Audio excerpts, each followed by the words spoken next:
to take it away with Tina. So welcome. Well, hi everybody, and thanks for having me. And I'm going to answer pretty much everybody's question in my presentation. So, I think everybody's going to get out of it what they wanted. So this will be, time well spent. The first thing I want to say, though, is that even though the time of COVID and social unrest and everything has happened, I've actually been growing my business this way for like the last 12 years. And so when it came to social distancing, I really didn't have a problem with it because I was already doing it. And so I want to be able to answer all of you guys' questions specific for your business. But first, I'm going to kind of go through my presentation because I think it's going to open your eyes, as just like Noreen said happened to her when I was at the event in New York City, right?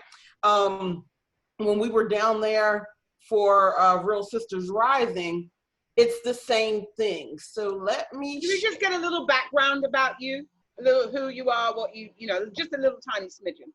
Sure. So I am. Again, I've been in business for myself for over 12 years. I've been a consultant for over 20.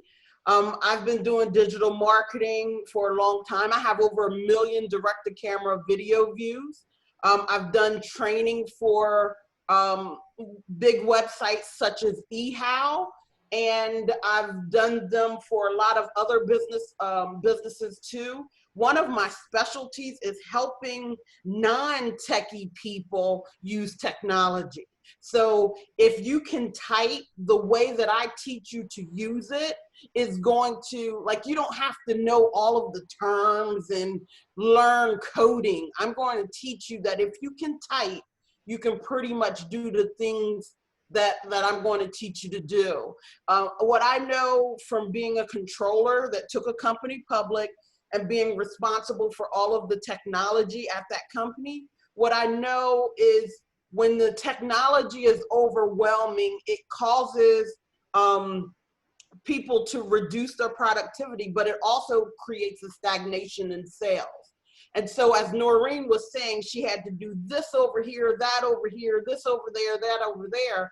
And what I want Noreen to do is just shine her light and be the best coach that she can be. So when I'm building a system, I build a system in a way that once the contact enters into the system some kind of way, whether it be, gathering their email addresses or you putting it in from business cards, what I like to see is money spitting out on the other end. So I've helped people set up a system that goes from beginning to end up to like $7,500. So without having to speak to them on the phone.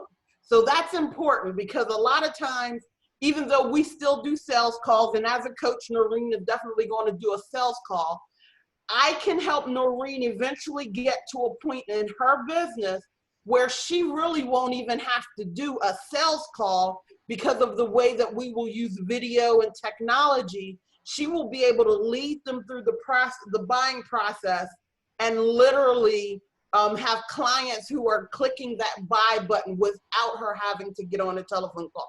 But we couldn't do that all at once because we had to pour Noreen into the system.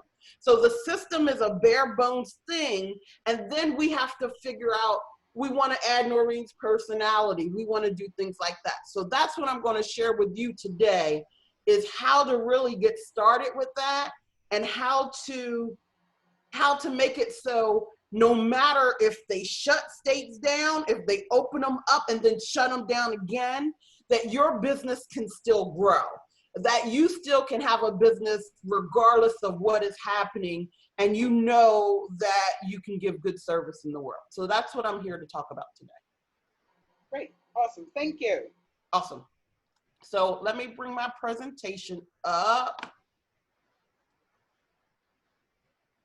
Okay, so I'm going to give you 8 tools today. I could go through a whole lot of stuff, but I want to keep it simple, because one of the things I know is if it feels overwhelming, we do nothing. That's just plain and simple. When we feel overwhelmed, we begin to say we're stuck. And so I don't want you to be stuck. I want you to know that there are things you can implement starting today. And I'm going to break it down into simple language so that it doesn't feel overwhelming. So, you know, we already talked about all of the things that you're going to get out of this. But the main thing that I wanted to talk about, as when I did with Noreen, is when life happens. What will you do when life happens? So even though I gave you guys all of the things, you know, the 1 million direct-to-camera video views and all of that kind of stuff, I built this company, and I built my companies while I was taking care of the aging people in my life. My mom was one of 22 children. Ooh. Yeah. And while, you know, as all of them started to age, not all of my cousins were responsible. I think that's the best way of saying it. So when it came down to it, even though I worked from home, everybody looked at me as the person of, oh, you can do it because you're home. You can take them to their doctor's appointments. You can do this, you can do that. And because so many of them had sowed seeds into my life, I can tell you, my grandfather bought my school clothes when I was in the 5th grade because my dad didn't have enough money to do it. So like, and I have a story for pretty much everybody that they did something and sowed a seed into me. I was one of the first to go to college in my family, all of those things. So when it came down to taking care of them, I could not turn my back. I had to figure out, how am I going to do this and do this, because I still had 3 kids that I had to take care of as well. So the main thing I want to make sure everyone knows is that people buy when they're ready to buy, not when you're ready to sell. And I did this interview with Clayton Mass the other day. It's up on my Facebook page.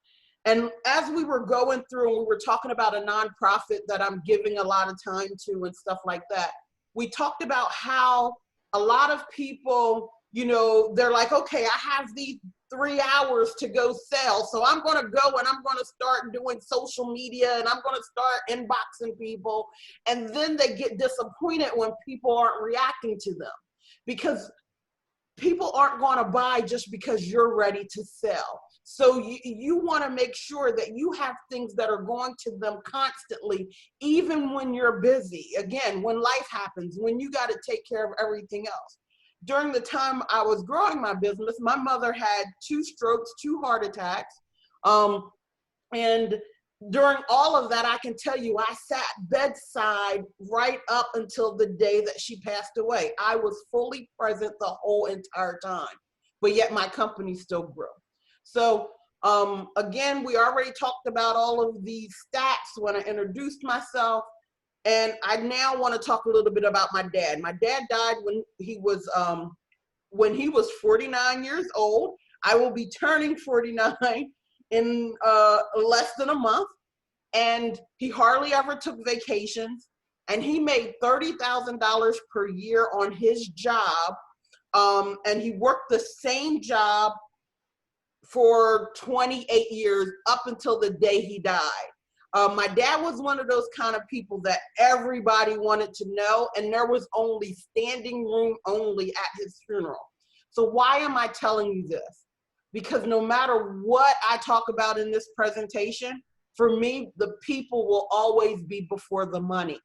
And so because I lost my parents, and both of my parents are now deceased, I have to do business in a way that's going to feel good to me. I have to do business in a way where I can't look at my grandkids now and go, my mom doesn't have time for you because I got to do this business. That just can't be the way. And the other reason why I told you this is my father, even though he was the hardest working man I ever met in my life, He only made $30,000 and he was at his job for 28 years. I think when he passed away, it was like 35,000. And while that is definitely a respectable income, I can tell you that I've made more from using what I'm going to teach you in 1 year than my dad made in an entire lifetime. And I know that there are good people out in this world, and I know that they want just simple things that are going to help them do the same things that I was able to do. So that's what I'm going to teach you now. So we went through all of this already. And so now let's get to the actual things. Somebody said it when Noreen asked them, what do you want to get out of this? The money is in the building, the relationships and consistency. Right now, you have so many people that are constantly on social media and they think that that's going to be the thing that grows their business. Part of it is, but let me tell you something. When you put something on your social media, only 10% of the people see it. And it's based on how other people react to it on whether it opens up. So right now, I have about 4,500 people I'm connected to on my Facebook, on my profile. Out of those 4,500 people, maybe 40 to 50 see my initial post. And then based on how people react to it, if they're watching it, if it's the video or whatever, it begins to open up to more people. So when you sit on social media all of the time and think that that is really getting you what you want, it isn't. It just isn't. That is where the initial conversation can start. But then we want to build from there. So I'm going to help you with ways of doing that, of building a relationship today. So let's start with the 8 tools. The first one is pixels. I did a video about coming on with this session. And in that session, I said, everywhere you go right now, you see on websites, we have cookies. We use cookies and we want you to say, okay, that we can use cookies. How many of you guys have seen that on a website that you frequent? Raise your hand. Right. You can't go anywhere without it. Why? Because they want to be able to keep marketing to you. So regardless of whether you give your email or not, when you see this, you can keep marketing to them. Now, the companies that do this are using ads. So if you don't have to use ads to use pixels though, but I want to kind of explain their model and then I'm going to explain how this can really work for you.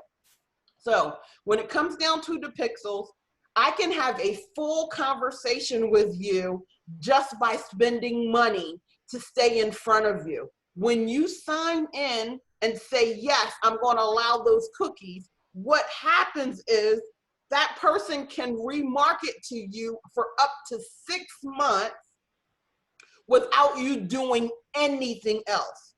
So the way that I do this is if you land on my website and you click that pixel, you might see a video, and that video could be of me just talking just like I am talking now. Then when you watch that video, it has a pixel. And so now that you've watched that video, I'm going to give you another video of a testimonial from a client. So I'm going to actually take and tell a story to you until you're ready to buy. And you don't even really know I'm doing it because it's just showing up in your news feed or wherever else you are on social media. Because let me tell you, you might have started the conversation on my website, but I can follow you to Facebook, to Instagram, even if you're playing games on these wonderful little things. That pixel allows me to do that. So where you might look and say, wow, look at, she's everywhere. You know, I teach metaphysics too. And so a lot of times people talk about law of attraction. Pixels are the law of attraction for me, because once you touch it, then it's like you begin to see me everywhere. And you're like, wow, she's everywhere. So then it makes you more inclined to want to buy. So If you're just starting, do I think you're going to use ads? Probably not, because you're going to want to get to a comfort level. But the great thing about putting the pixel on your website anyway is then you can definitely begin to see, because there's this free tool in Facebook that will tell you about all of the traffic that is hitting your site. They're not going to give you their names. They're not going to give you their email addresses. But what they are going to give you is they're going to give you, this person reads this kind of magazine. You know, 54% of the people that hit your website are women. The other 40% are men. Oh, and they typically like these things. These are the things that they follow. You get so much information that when you want to start looking for more customers, you already know what they like. So you already know where to target. So let me tell you, I'm going to, I see a lot of you guys taking notes, and I love that. I want to make sure for every one of these things, I give you an actionable item today. Okay, so when you leave from here, I want you to tell at least one person to come back to Noreen and buy the replay, because I'm going to give information that is going to be so worthy. So the thing I want you guys to do is you're going to learn to install your pixel. And if you're one of the people who want to do it, I will give you a free video so that it shows you exactly how to do it step by step. Now, when you do that, you will start to see all of the kinds of people who are landing on your website, and you will be able to know, again, what they're interested in. What I want you to do is I want you to start going in to those places and start commenting and interacting there. So let's say that Brendan Bouchard is a big trainer in the online space. Let's say that 20% of the people who are now hitting my website follow Brendan Bouchard. I'm going to go find Brendan Bouchard's group, and I'm going to start commenting in there, and I'm going to start interacting so that more people will come to me, because it's already showing me that those are the people that like what I'm talking about. Does that make sense before I go on to the next one? Yes. Awesome. Guys, you can use your thumbs up. Awesome. So, video. As you guys can see, we're in a video world now. And while most people are afraid of it, I want you to do video, even if it is not direct to camera. So one of the ways you can do video is you can use your voice, just like we are right now. But you could do a voiceover, so that you could literally have stock video, or just put a picture of you and have the words. But video is most important for you right now, and I'm going to tell you why. Every platform, social media, whichever one, favors video over text, favors video over anything. And going live is even better than video. So if you're wondering why people aren't seeing your statuses, it could be just because you're not getting enough juice from the platform itself. The platform itself is going to give you more juice if you actually use and load video to your social media. Now let's show some ways. If you're not ready to do any where it's you, load some cute cats. Hey, aren't these cats cute today? And let that social media platform start working for you. Find some babies, find something that people are talking about. I can tell you, yesterday I watched a live stream of a few doctors talking about this pandemic and hydrochlor, whatever that drug is, and blah, blah, blah. And so what did I see next?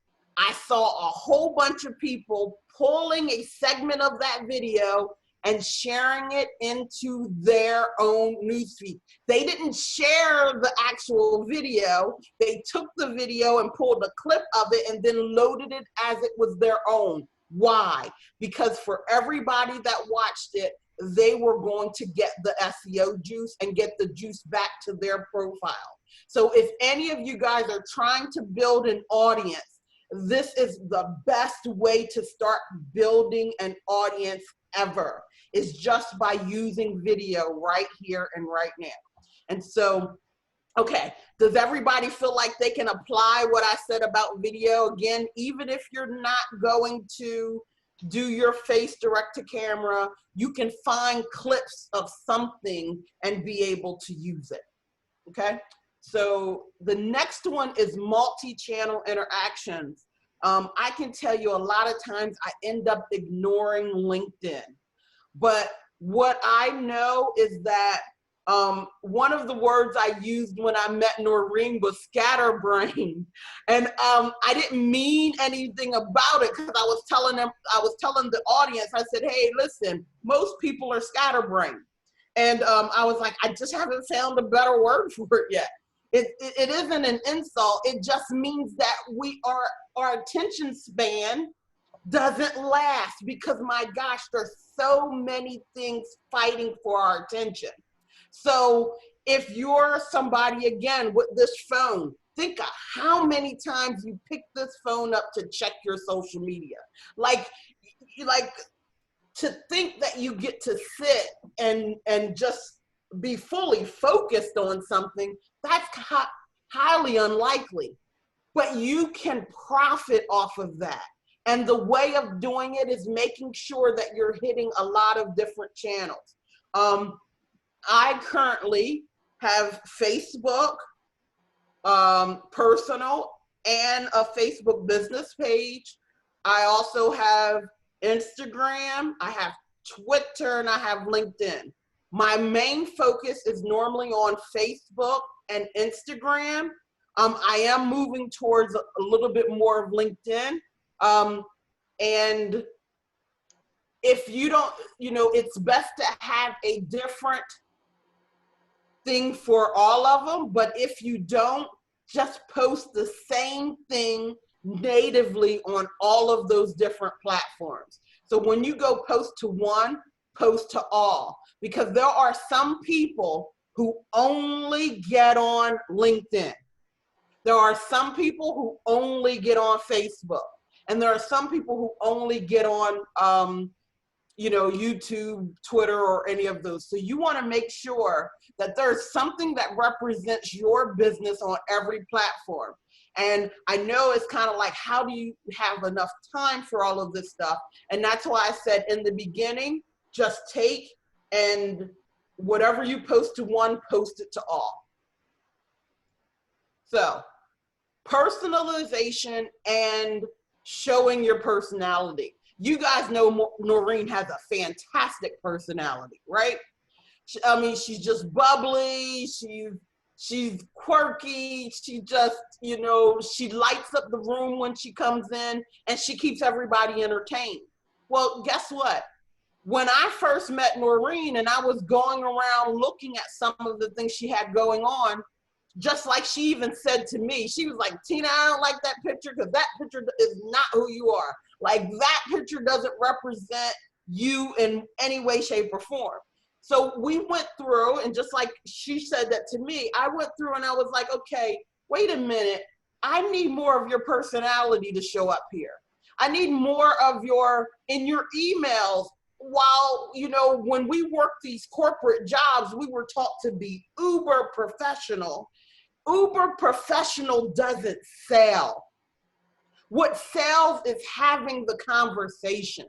What sells is talking to them in the way that you would talk to them when they meet you. And the reason why that is important is because you don't want to disconnect from the email or what you say in video. Then when you guys talk on the phone, it's like, wait a minute, this doesn't even feel like the same person. That helps you do that. The other thing it helps when you show your personality and you make sure you're personalizing things is it will also repel those clients that you don't want. So like for me, if clients don't like the way that I talk, they're going to know it in the email. So that way they can just go by. Because when you try to sell people who aren't a match, they end up sucking the life out of you. And you don't want to do that. You really want to attract. There are enough clients in the world, customers that are ready and waiting for you. So when you just personalize it and really begin to show your personality, it changes things. Another thing that I want to tell you, and this is a great trick for everybody that's doing any emails right now, even whether they're through an automated system or not, I want you to personalize that email in 3 different places. So for instance, if you say, "Hi, Tina," that's number 1. If in the subject line you had "Tina, check this out," that would be number 2. If down in the bottom, I will typically go, like, especially if I'm getting ready to say call to action, like click this link, watch this video. After I'm finished talking to them, I would say, "Now, Tina, please remember to click the video." By doing that, you create more engagement. People are more likely to do the call to action that you have, as well as it just, like, the psychology of it, it feels like you are speaking directly to them. You're not just sending them a blast and not really caring about who's on the other end. There's a lot of other ways of doing this, especially when you start using automation. Like for instance, taking your, when I do an application page for somebody to use my services, one of the questions I ask is, tell me how much money you've made in the last year and tell me how much you want to make in the next 12 months. I take those answers and I actually write them into my emails. One of the things, Noreen has a proprietary process that she does when she's doing her exploratory calls. So one of the things I've taught her to do, hey, listen, I want you to, when you go into your contact in your system, you're going to answer those questions for me. And now I've written emails that help build the relationship based off of the answers. Because people, what is, you know, when we talk about psychology, and like Tony Robbins said that there are 6, or I think there's 6 human needs or whatever. But the main ones is that we all want to be seen and we all want to be heard. And if you're on a conversation with Noreen and then later in emails, even 3 months from now, you see that she was paying attention in that conversation and it now comes back to you, Noreen has not, even if you never become a client, you become a friend for life because she's showing you more attention than most of the time what we get from the people that are around us. And that is a great way of building more rapport, especially right now where everybody is trying to implement something. Don't do just the template that somebody gives you if you're trying to schedule something. Take and personalize it in this manner. So did this part make sense to everybody? Do you guys feel like you got something actionable on this one? Awesome, awesome. Okay. So, pre-written campaigns. What I mean by that is when most people who are using some kind of email system right now are only using email, the broadcast feature. What I mean by the broadcast feature is, okay, I'm going to send out a weekly email and I'm going to send it out on Tuesday. So on Tuesday morning, they sit down, they write that email, and they send it out. I actually have something different. What I teach my clients is, hey, listen, when somebody comes into your system, I want you to send them a series of emails based off of triggers. Some of those could just be time. It could be, hey, listen, we're going to just send 1 email every other day. to start building the rapport with them. We're going to send one email every week, and we pre-write these emails based on how we interact with people in real life. So if I was trying to close a client, and it normally takes me 5 to 7 calls to close that client, I would write 5 to 7 emails.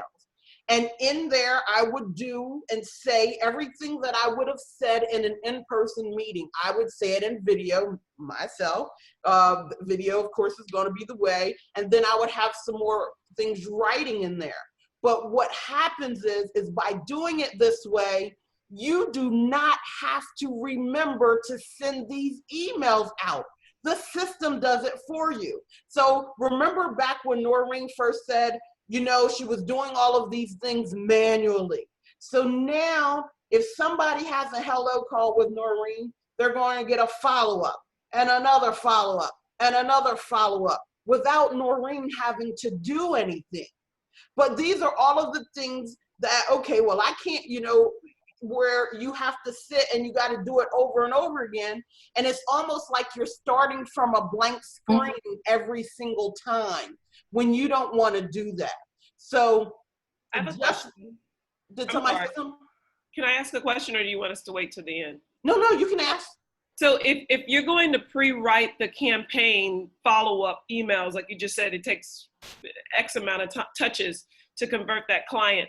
Do you lose the personalization that you just mentioned a moment ago if it's already pre-written, so that, you know, Shockla's is one way, Victoria's is another, Gabby is something else, and Annette, but all of those hello calls are going to be different? How do you ensure that you inject a little piece of Shockla's and Gabby and Victoria and Annette in all of the pre-written campaign?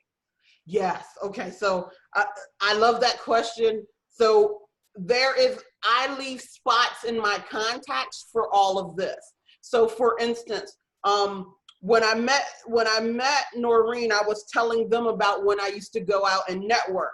So I would come back with a business card, and on the back of it, I would flip it over. I would say, oh, she had on these gorgeous pink shoes, or, you know, I remembered her makeup. You know, a lot of times when it's women, you know, I know it sounds vain, but we kind of I normally write something that they had. So that's one way. And I would actually type that in, and I have pre-written spots. So when I wrote the email, it flows exactly the way it's supposed to. So like, let's say I know if I'm going to put something in this field, I need this field to begin with a capital letter and it needs to end with a verb. I know that when I type it in, so that this can continue to do that, that's how I would have to do it. But that's really advanced part that I'm saying. The simple way is when you, let's say when you are gathering people's information, you only ask for 3 things: their name, their email address, and what do they hope to get out of meeting you. Literally, you could literally program what they wrote. So let's say I wrote an email and said, I really want to help you.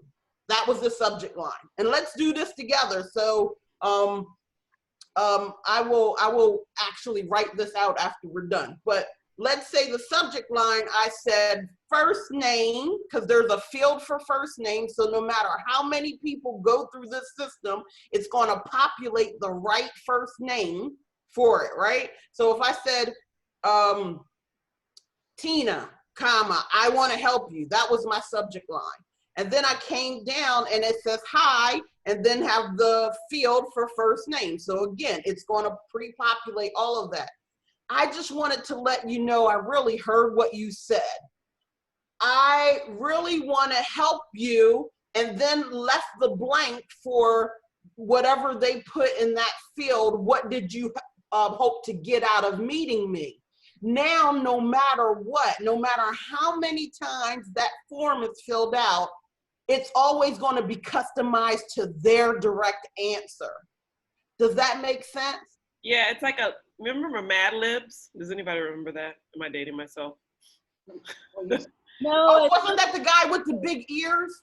Yeah, it was like a book when I was little, and you would like pass it around at school and everybody would get to write in. No, that totally makes sense. So it is customizable to the conversation that you had with Tina. I got it. Yep. And you get to decide what those extra fields will be. Like all of the standard stuff is name, address, phone number, you know, all of those kind of things. You can get all of those fields standard in pretty much any system. But then you can begin to customize it. And that customization is really where you begin to stand out. Okay? Everybody okay with this one? Thumbs up. Awesome. So, your voice in their ears. Remember, just as much as I was talking about video, your voice has power. So even if you aren't ready, huh? I said, who has their voice, my voice in their ear? Voice in their ear. Yeah, who has my voice in their ear? Yes. Right, exactly. Yes, yes. Your voice in their ear. Yeah. Who are you being? So like, think about, we listen to podcasts. There's always something going today. We listen to podcasts. We listen to videos. We're listening to all of these things. If you are just creating, it just gives a level of depth. So even if you have an audio embedded and stuff on your website, in your emails, just having your voice, it feels like they know you, and it adds more of that personalization instead of just reading an email. Let me tell you, when people are just reading an email, your email is likely to get skipped. This is why you see a lot of people now putting emojis and all of these different things, anything to get the attention. But the best thing is your voice, because even if I've never seen your face, if I've heard your voice, I feel like I know you. Awesome. Everybody got that one? Yes. Awesome. So now this one, it is about knowing the buying process, and it's about being able to take people on a journey from just being somebody you've met to them wanting to click a buy button.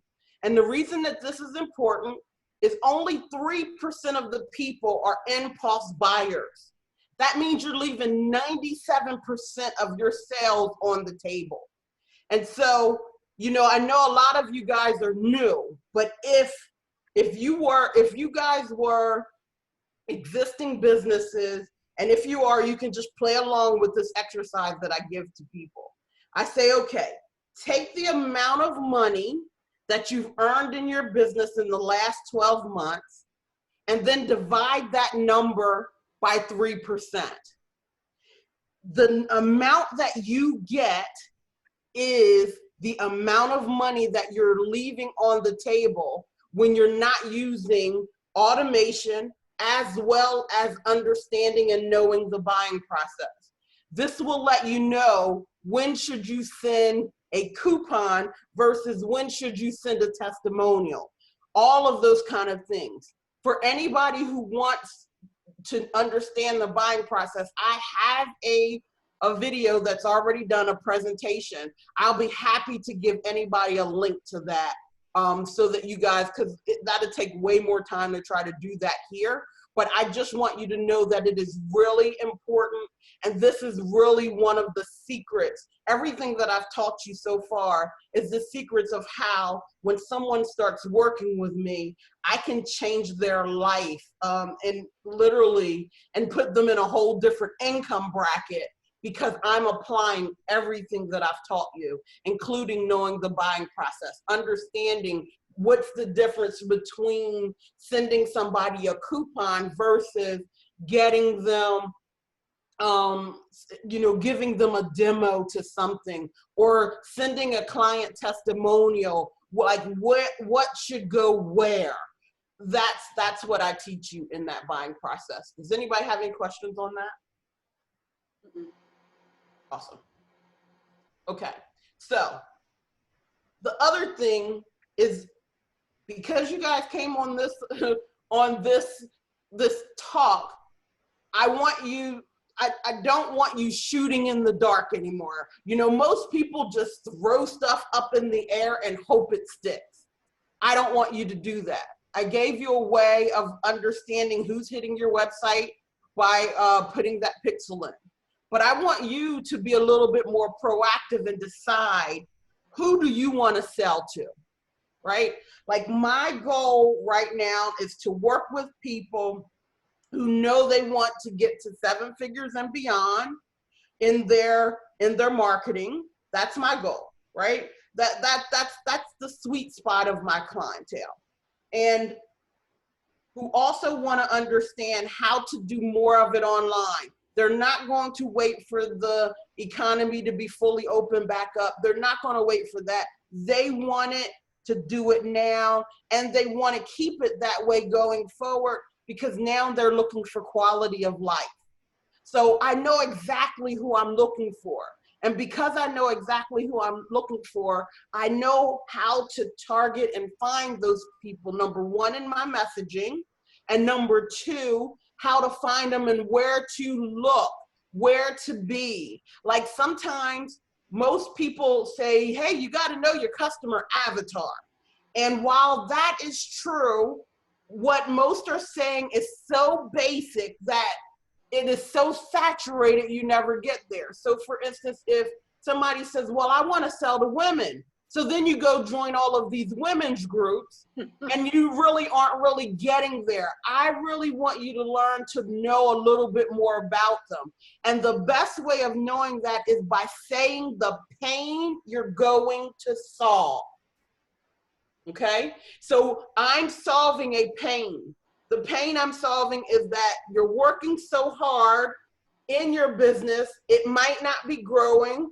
Even if it is growing, you're doing way too much manually, and you need a better quality of life. If that isn't what you want, you're not my customer. You know, because that's the points that I'm going to make sure we solve. Guess what that does? If I were to take somebody who just wants to come for the money, all they're going to be doing is looking, okay, I haven't made any money yet. I haven't made any money yet. I haven't made any money yet. So every day they're going to become a pain in the butt because they want that money to hit day one. But if I'm looking for somebody who's also saying, I'm doing way too much, I know stuff is falling through the cracks, I know that all of these things are happening, when I start relieving these things, they're like, oh my God, I feel so much better.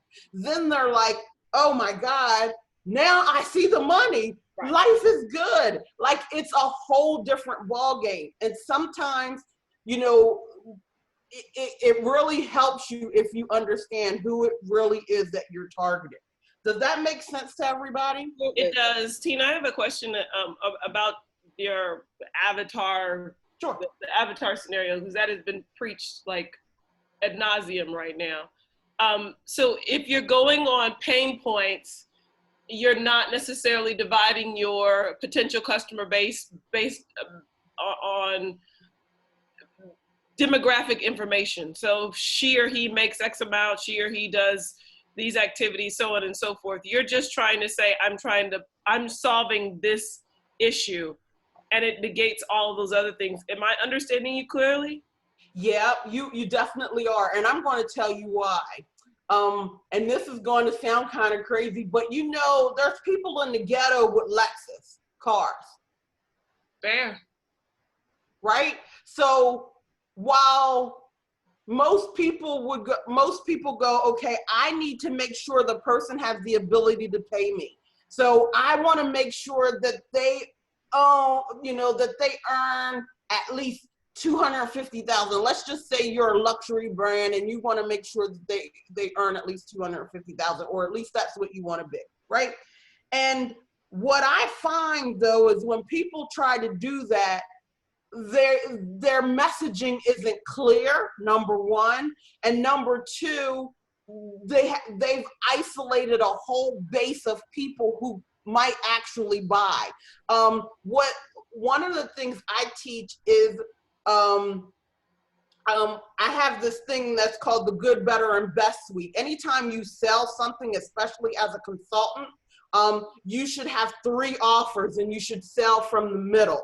And the reason I say that is because there's always going to be people who are going to want your services, but who aren't going to want to pay. So when I sell from the middle, for me, I have a book. If people want to learn everything that I'm telling you right now, they can go get my book, right? So go buy my book. That's my good. My better might be group coaching. So that way I'm talking to a whole bunch of people at once. So that way they get a price break.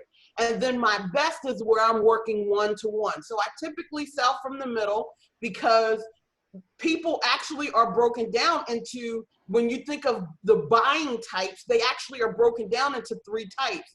There are people who are very frugal, who are going to want the cheapest version possible. Now, when you're first starting out in business, if that ends up being the person that's trying to get you to buy, most people end up reducing their price to get that client, and then they work hardest for that client ever. And that client becomes the bane of their existence. Like they're just, they become a pain. Instead, they should be able to say, you know what, you're not ready to work with me yet. Get this book. That changes the game. So the middle person is, you know, I'm not ready for I see the value in you, but I might not be ready for that one-to-one, and I can't even see myself spending that kind of money. Then there are VIP people. The VIP people want the best. I can tell you I'm a VIP person. However, VIP doesn't mean that you just think of things based off of the amount it costs. And I'm gonna give you a prime example. I'm a VIP person when it comes to toilet paper. My kids, if I send them with money to go to the store to get some toilet paper, they will go to the dollar store if they can and buy those dollar rolls of toilet paper. Listen, those things do not last. When you got like 5 people running through your house, that dollar pack that they just bought is going to be gone. I like Scott toilet paper. I don't want anything else in my house but Scott toilet paper. Is it because I just want to pay a lot more money? No, I like it. I found the value of it. It is the best thing to me ever when it came to toilet paper. I don't want any other version. So don't think that when I'm saying that VIP person, it means the amount of money they're willing to spend. What it really means is that they know exactly what they want and they will figure out a way to get it. Now, I gave you the example of there are a lot of Lexuses in the ghetto, right? In the hood. I'm from the hood, so I don't mean anything by it. And I'm not saying that they might have done all legal ways of getting it, but I can tell you that they wanted that Lexus so bad that they got it. And so this is what happens when you dial into your customer, you will start finding the right people who will stand up and be VIPs. But you're going to sell from the middle because most people are going to fall in that middle. And when you do it this way, you're able to charge more money for when you do one-on-one. Do not cheapen your services to get clients. Show the value and sell to the right people so that you can get the clients that you want.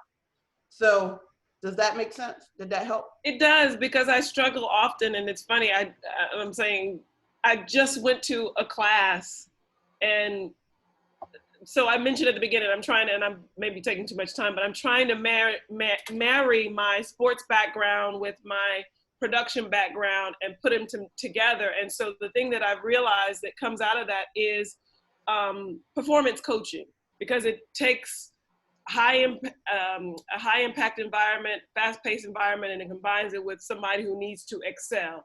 Right. But in a sports space that dominates in more of a male kind of space, in a business space, there are, from a small business perspective, women are driving small businesses. So I'm trying to figure out, as I was drawing out my persona, I'm like, I don't know how to talk to both of them, because a guy would want to hear some sort of sports analogy, whereas a woman probably isn't going to understand my quarterback like messaging.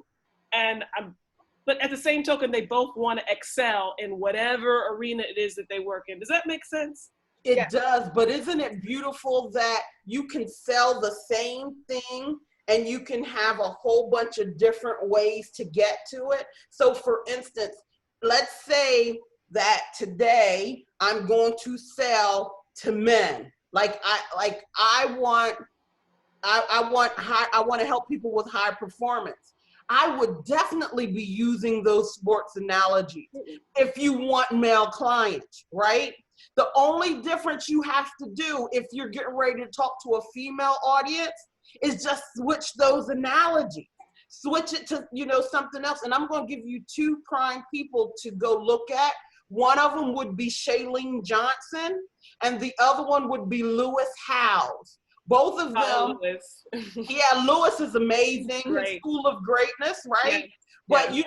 he really brings, and he isn't, and he's actually a great example to use, because he doesn't use he wrote a book, The Mask of Masculinity, right? So he doesn't use the hard rah stuff when he's talking to people, even though he's using analogies and everything. So he would be one that I would really look at for you. But the difference here is that, and I'm sure you'll get good at it, even though you've been practicing it, only thing you need to do is be able to change the stories and change the analogies based off of who you're talking to. So when you walk into, like for instance today, when I came into this room and Noreen had everybody introduce themselves, the biggest thing that I could see is most people are pivoting. They might have had a day job, but now they're working on something else. So if I start talking about way advanced strategies, that would drive everybody crazy and it wouldn't be worth it. So I'm going to change and talk about how to get started, because I'm knowing my audience. Right. And that's really just the tweak that you would need to make. Okay. So what was the first individual's name? I'm sorry. I heard Shailene Johnson. Shailene Johnson. Okay. And that's Chalene Johnson. She actually was on Beachbody, and I think she still is, and did a whole bunch of fitness videos with them. She realized while she was on Beachbody that even though she was doing very well selling, that when she went to go want to do some of her own stuff, those customers were owned by Beachbody, so she didn't have anything to market to. So she learned how to still do her Beachbody stuff and get in front of all of the people, but then pull them into her own list. And she still does a lot of fitness stuff and everything, but she also teaches Instagram, so, or like different things, but I think she'll be a great one for you to look at. Thank you. I'll check her out. Thank you. You're welcome. Anybody else have any other questions on this part? Yeah, I feel like I hijacked this. Annette, I'm throwing you in there. Yeah, Annette, I'm throwing you in there as well, because that's why I sent you that chat, which is, are you getting information for your packages?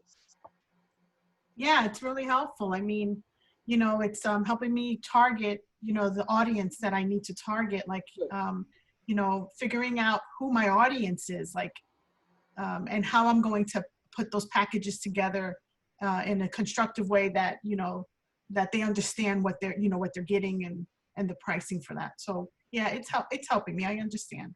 So Annette, you're doing the virtual online business manager, right? Yes. Okay. Yep. And it's going to be very important for you. And the reason why this is very important for you is there are a lot of people who want you to do a lot of work for free. Yes. And if you don't already have these things in place, you're going to find yourself, and it's okay because we all did it, and I can tell you I've done it. So everything I'm telling you, I'm the example, right?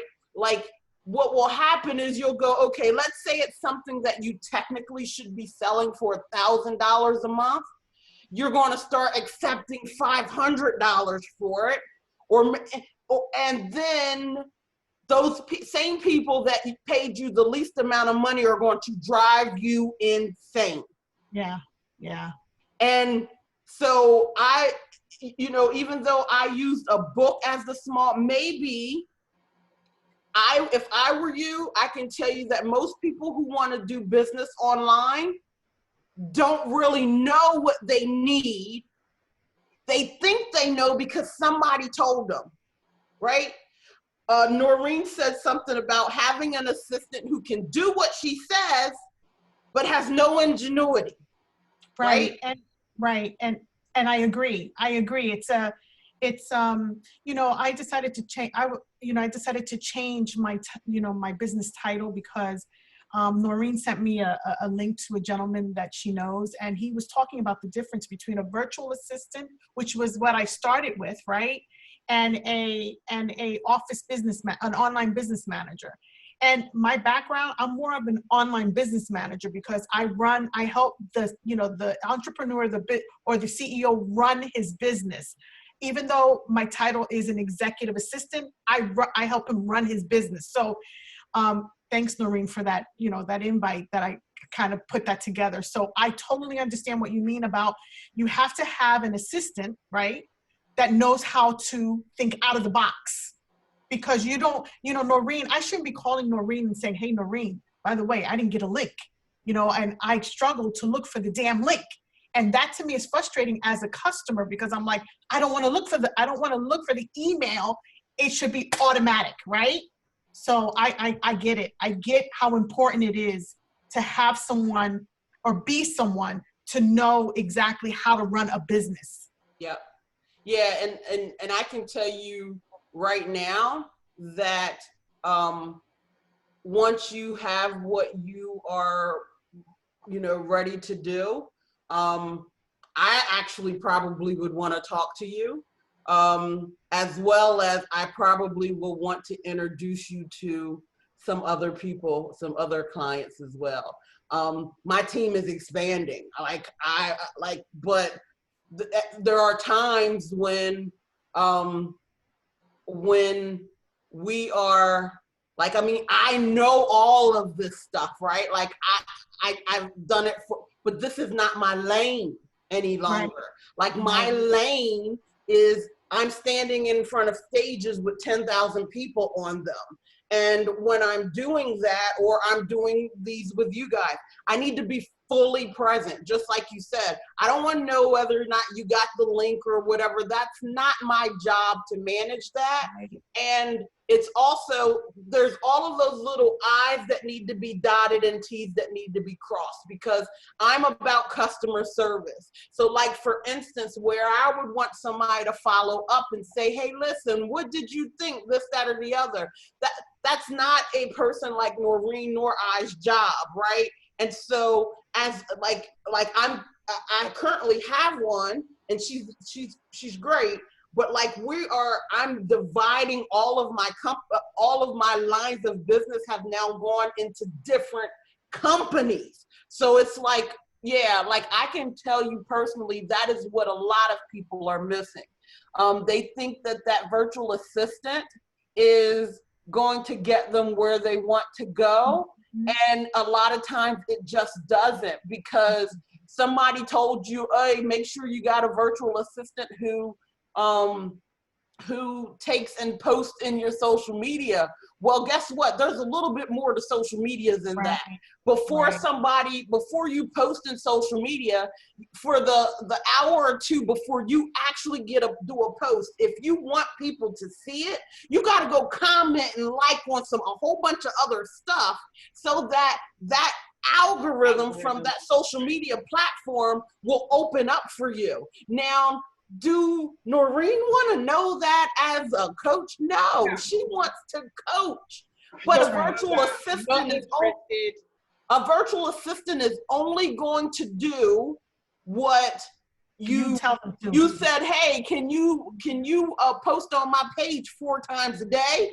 They're going to go post 4 times a day. Right. So, Can I just interject something? Yeah. So I want you, like, I've had a virtual assistant for a really long time, since forever, and I've had a variety of virtual assistants, and they all vary in degrees of ingenuity. But what I will say is that I had to learn, and still am learning, what it is that I need for them to do. Getting an understanding and working in tandem with that person. Because the virtual assistant, it's not like the assistant is across the hall and I can go across the hall. They're actually on the computer, and I have to be able to be clear and articulate in what it is that I'm wanting them to do. My brain goes very fast, right? I'm a problem solver. And when I'm writing an email, I'm actually solving it as I write it. But when it goes out on the other end to the virtual assistant, I might have not told them what it is I want to do. So it's a matter of learning how to work with your virtual assistant and what that relationship is, so that she can actually, speak my voice. Like if I ask her to write a letter and I give her the 411 of what it is I need her to say, the information, she can actually hear my voice. And I've had virtual assistants that have written, I've given them, I need to get this letter out to such and such, and this is what I need in it. And I've read that letter back, and it sounds exactly like me. Yeah. But like anything, virtual assistants, they have a lifespan. After a certain time, the lifespan, it just shifts because they take on more work, they lose more work, maybe it's not interested in them anymore. We're dealing with people. So I constantly have to be on top of my, what I want from the client. Does that make sense? Absolutely. Absolutely. I think that goes back to Tina's point about why you sell to pain points, because you don't get the virtual assistant who is targeting life coaches or coaching consultants. You get the personal assistant who's going after people who are looking for operational support to ensure that they can do the thing that they love to do. That's the pain point. Exactly. Yeah. Right.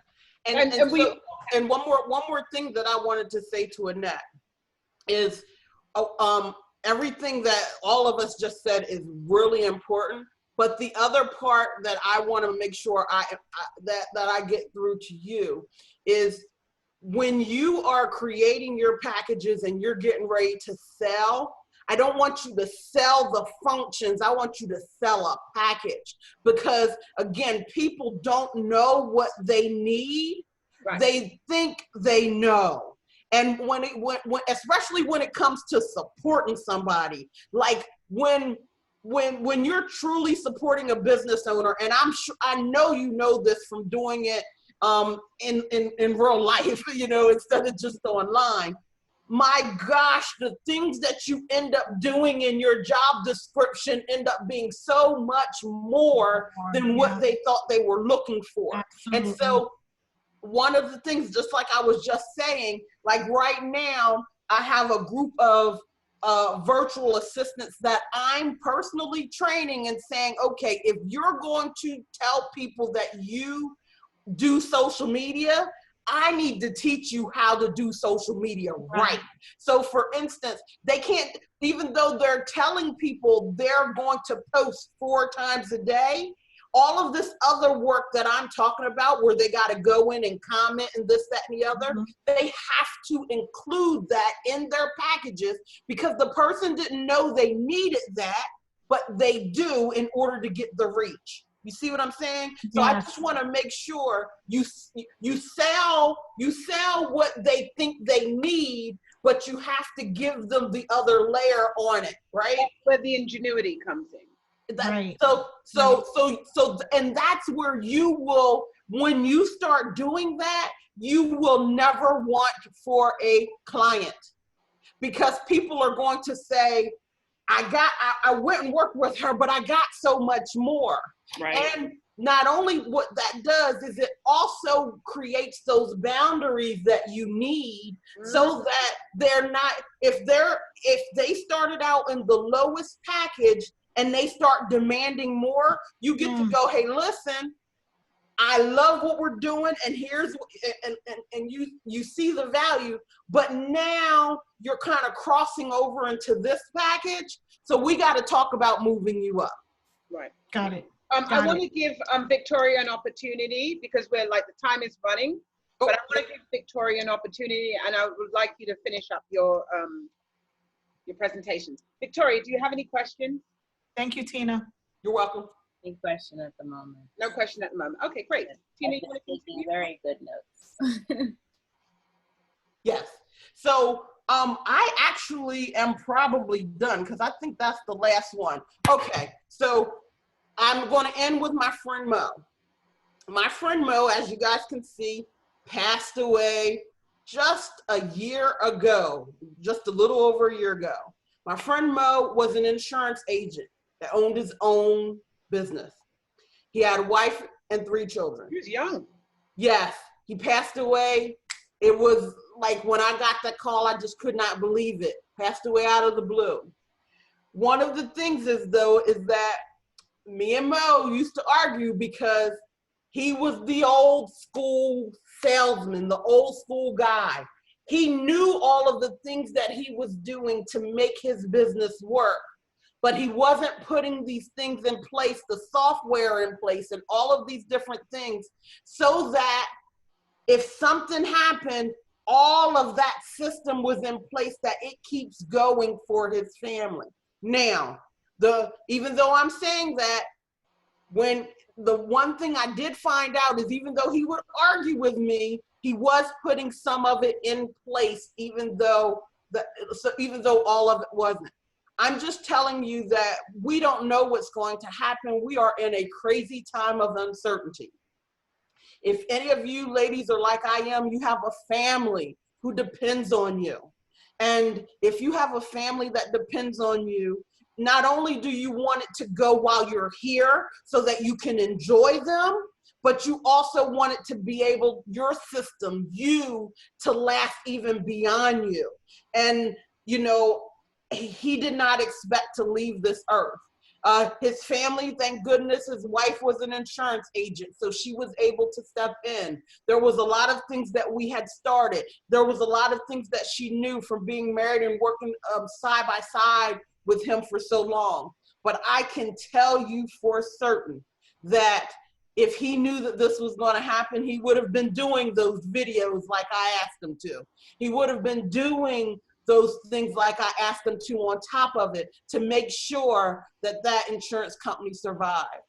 It is surviving and they're doing very well, but it just would have been a little bit easier. It would have been one last thing that they would have had to worry about. And so I just wanted to let you guys know that. If anybody wants to start with sales and marketing automation, I can give you guys a link. That link will get you the first 30 days for free. If you sign up through my link and you get those first 30 days, Noreen can tell you, I give you videos. There's a Facebook group where you can ask questions. How do you do this?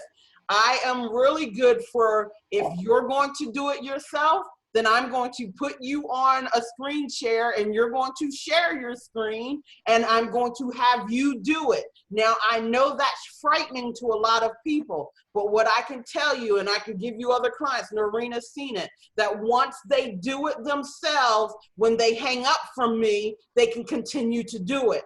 It's one thing to watch trainings, but it's another thing to implement it. And I want to make sure that you implement and you do what it is you need. So I can make sure that Noreen gets you guys that link. Okay. So, are you complete? I'm done. Thank you for all listening. Thank Thank you. Let's give Tina a round of applause and just like some general, what are you guys taking away? What's one thing that sticks in your mind that you're going to be taking away? I think the persona thing for me was like, with an advertising background, I've heard it over and over. And with COVID, there have been so many Zoom calls preaching, teaching, you got to have your avatar, you got to know your customer, you got to know your clients. But at the same token, I've always been, I think back to my experience when I was in corporate, and the biggest issue I had with our campaigns is we never resolved the problem. I can tell you, at the time I was working for Verizon Wireless, and we had all these packages and things that we were selling. But the reason why Can You Hear Me Now resonated with everyone was because it got to a pain point. Right. The calls kept dropping. And Right. so we moved away from that. I struggled with it. I just struggled with the campaigns. So for me, everybody knew that campaign. And I think that when children are repeating a campaign, you know it works. It's the campaign that resonates for me was the New York City non-smoking campaign, where they had their guy that was because the children, I had my neighbor's kids who were like 3 and 4, and they were like, Noreen, we're not going to smoke cigarettes because I don't want to sound like that. And it was hysterical. But if it's kiddie, if the kids can repeat it, it really is working. Yeah. So. And that came from Noreen, this is your brain. This is your brain on drugs. Yeah. Any question? Like it's up, you create this environment where people can, it's almost like incorporating mindfulness into it, because you can see it, feel it, touch it, hear it, smell it. Right. And so that is what pain point, I'll call it pain point marketing, is all about. And it does, to your point, Tina, thank you. It doesn't have a gender. It doesn't have a demographic. You're not, you haven't received this much education and you don't make this much money. And we are so big on segmenting our consumer base that you're right. The Lexus is still in the hood because somebody wanted it. Right. They were going to buy it. That's right. Yeah. And that's the thing when a client says to me, one, I don't negotiate my fees. I'd rather give it away than negotiate it. 2, when people say I can't afford it, the truth of the matter is we can all afford everything that we want. I mean, and I always liken it to women that want Christian Louboutins, right? You're saying that you can barely make it for your rent, but you're wearing Christian Lou. So it's priorities. And when you get to, and everything is a process. Everything is growing and learning. It's not immediate, right? Because you have to learn that everybody will pay for what they want. When you go into business, especially if you've been in corporate, you have to purge all that corporate stuff, and then you have to recreate yourself, and then you have to make the errors, you have to make the calls, you have to judge yourself, all of this stuff that is normal, and then you can step into your power because you've learned it, you've got the experience, and you've got something to move forward with. And a lot of people who are doing trainings, they say, do this, and you think that you're going to get a result right away. It's a process. Entrepreneurial is a process. It's step by step and growth. And if you don't want to do the step by step and you don't want to grow, you're not going to have a business and you're not going to have longevity. So I'm grateful to have met Tina, because really I had all the mechanisms, I had everything I needed, but I was doing everything manually because I couldn't get I was trying to do the automation, but it wasn't working. I was choosing the wrong ones, but now I have the perfect one that works for me. So I'm really grateful for that. So who else? Thank you, Stephanie. What else are you taking away? What are you taking away, Victoria and my baby? Okay, I gotta unmute myself there. I really enjoyed everything. Specifically, I guess, the personalization of everything across different platforms, speaking to people, I guess, what you said with people buy when they're ready to buy, not when you're ready to sell. I think that's really important too, because I guess that's important when it comes to interacting with people and engaging on different platforms and commenting, because it's a good way to remind people that you're there. So if you're never posting on your page, if your stories are never full, then people aren't going to remember all the time. Like for me, for instance, that I sell cakes. Like, yes, I'm still selling cakes. It's not like, okay, well, I stopped for maybe a month or so because I didn't post anything. Because I've had some people comment like, oh, are you still selling? I'm like, yeah, I'm still selling. But if they're not seeing the constant awareness or the engagement or comments and things like that, they could forget. They have their own lives. Everybody is in their own, their own world. So if you're not showing up, it's almost like, you're not there. So the personalizing with that, I think is really good, and just a really good reminder, as well as like the video and voice and stuff like that too. And kind of like a, hey, you're supposed to be working on that. So good, good reminder for that as well. I also wanted to say, Tina, thank you for your presentation in just that the words that you're using and how you're describing things aren't like you're speaking to someone who's at your level of understanding with this information. You're speaking to us that was a way that's very easy for us to understand, even though we don't have your exact background. So I really appreciate that as well. Oh, thank you. Yeah. I just want you to know that Victoria makes cakes, and she met Karen at Lunch Lady Cocktails. When was that? December or January? I can't remember. Yes, I believe so. And she made us the most fabulous cake. She made Lunch Lady the most fabulous cake in the shape of a lipstick. And she actually made a cake for Karen just a few weeks ago. Yes. So, wow. So, it's an intersection, which is really good. That's the Lunch Lady cake. That's the Lunch Lady cake. And then there was a glass. There was a cocktail glass in it. A glass cocktail on it because it was for the Lunch Lady. It was this woman is magical when it comes to cake. Oh my gosh. And then this was the one that I did for Karen's friend Lamar. It was his 50th celebration. So oh my gosh. And I know, I mean, Noreen is edifying you, but my gosh, I know Karen is too. Because both of those cakes are just amazing. Not only do they look amazing, they taste good. Amazing. Yeah. Cakes like that, because they take so much time and the beautification of that cake. Yes. Most of cakes, for me, my experience of cakes like that is that when the inside is dry, and it's disconnected. So you see the beauty, but the inside is not what you think it's going to be. Yeah. But she's mind blowing when it comes to cake. She blew my socks off, literally. I have a question. Yeah, so Victoria. One more thing.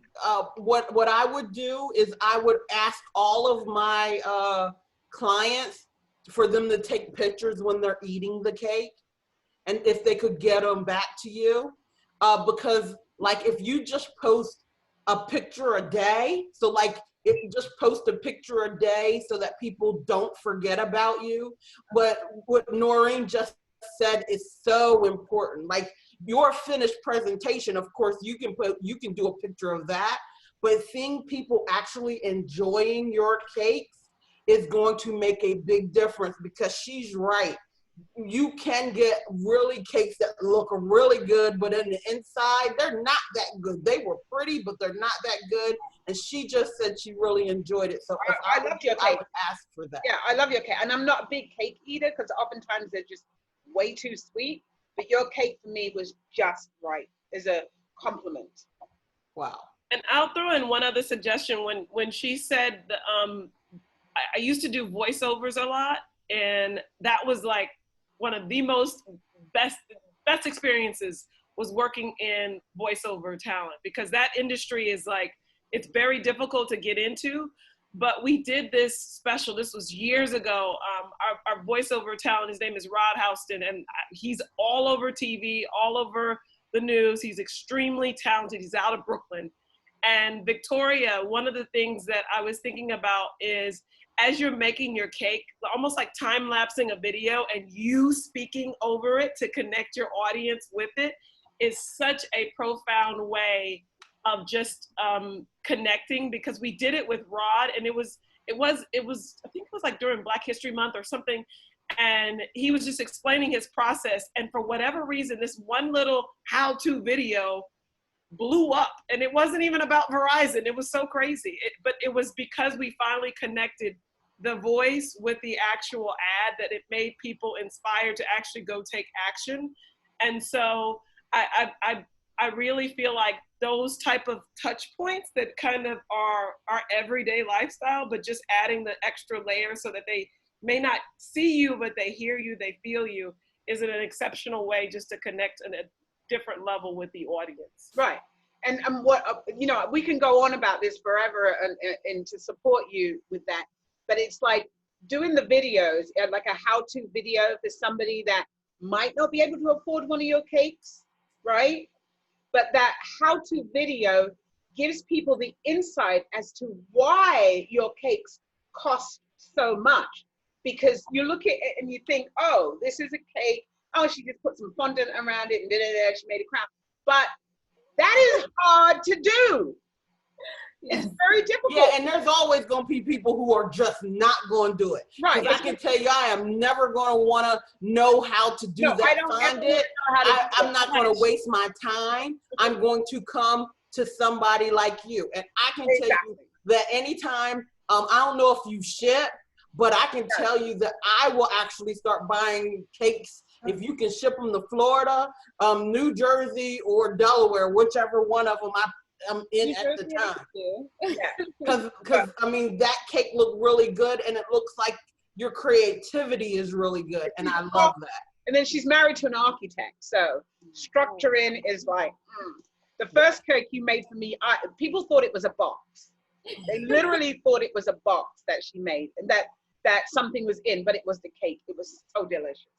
Oh, wow. And our meeting was so random, but you know, that's the thing with sharing and caring about people when you're meeting people. We met in the coffee shop, and we were just having a general conversation because I was doing a radio show, and I was asking simple questions. And then I asked her, what do you do? And she said, I make cakes. And I was like, let me see. And she showed me, and I said, maybe you can make a cake for Lunch Lady. And then when we kicked off Lunch Lady, and we had Lunch Lady, the first Lunch Lady, she made me this cake. I was just expecting a cake, you know, a round cake, just a cake, you know, a common cake. That's what I was expecting, because I wasn't expecting anything fancy, or I was just expecting a cake. What she brought blew my socks off. Wow. Look at that cake. Yeah, it's, oh. Because I did. With the Lunch Lady emblem and everything. Oh, wow. And that was delicious. Wow. I just said yesterday I needed a cake. I'm fascinated how things like just happen. There's a birthday coming up, and I'll get your information, Victoria, but I was like, I don't know who I'm gonna get to make this cake, because I'm not doing it. I'm not, that's not my lane. That's not my lane. That's not my lane. Professional does. And that's it. And it's, you know, like, you're not an overnight sensation is not made overnight. It's made over a series of years. So we have to be confident and patient to own our skills. See, it's like to really iron them, own them, mind them, so that we are confident in what we say and do and how we be in our life. So yeah, just let the professional do what the professional does. So Annette, what are you taking away? You know, for me, pretty much, you know, knowing your buyer's process, like, you know, knowing the buyer's process was something that stuck out for me. Who do you want to sell to, and who is your clientele? You know, like figuring that out. You know, who do I want to sell my services to? So, I mean, besides what I shared prior, so I got a lot out of it. Right. I just want to add one last thing, and it's my relationship with Stephanie. I met Stephanie at a garden party, right? And it, you know, like, what did you call me? So I met Stephanie at a garden party, and I have this thing where I love to find out about what somebody does, connect them to a person in the room. It's just my little game that I play. And Stephanie and she said that she would love a coach. This was the manual follow-up. And I followed up with Stephanie, and we had a conversation. And it took you how long to actually, you know, buy? That's irrelevant, but it took a year. No. And I'm being funny because it is relevant. It's relevant because, that's just me, but I spoke Noreen into existence. The year prior, I said I wanted two things. I wanted a sports psychologist to work with, and I wanted a coach. I went through a bunch of sports psychologists, and I came across, I want to say Noreen and the sports psychologist at the same time. I reached out to all the professional sports leagues, all the universities to find someone that I could work with. And I had looked up several life coaches online, and I was just like, I'm not getting this vibe. And then I meet Noreen at this garden party, and she is like, I don't remember if Noreen was actually invited. That's the funny part. No, I wasn't invited, but I was brought along. So she just came in and she was like this force. And I'm like, we're all standing around like, who invited her?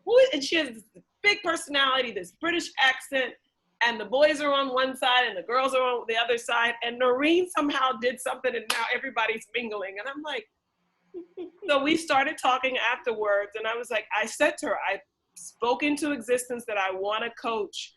And it took me a year later to, I won't say muster up the courage, but speak that I had the money, that I could afford it, that it wasn't going to break the bank. I thought I was going to die. That was 5 years ago. And we still work together now. Still work together. Yeah. And still growing and still transforming. And that's what people don't understand. They think that coaching is like you do the term and that's it, you're over, you're fixed. Well, here's the thing. As a coach, I don't see you as broken. You're not broken. You know, there's nothing wrong with you. It's just your view of yourself is very different. So what my job is to help you have a view of yourself that's powerful, because I see you, right? And what we create, everything that we created for Stephanie, she actually got. You know, so it's really, you know, it's a continuous growth, because we're not static creatures. We're constantly sharing, and we're constantly doing things that no longer work. And I liken it to wearing clothes at 20 that you can't wear those clothes anymore. We must transform, and we must. So, yeah. So I just want to say, Annette, were you done? Or buzzing? I hear a buzzing. That was my phone. It was a phone, I think. Ignore. Yeah. I'm good. So I'm so happy and so grateful. This was a perfect group. Everything is perfect. There are no accidents in the universe. All the people that were meant to be here are here. And it was just great. So I just want to honor you, Tina, and say thank you. Oh, thank you. Thank you so much for meeting you and being in my life and being so generous and so specific and clear. This woman has the patience of Job. You're welcome. Right? So this is the end of Lunch Lady. We have next month, same time, same place. And I'll see you all then. Awesome. Thank you. Bye, ladies. Thank you, Tina. Great session. Thank you, Noreen. Awesome. You're welcome. All right, Tina, stay on the line. Oh.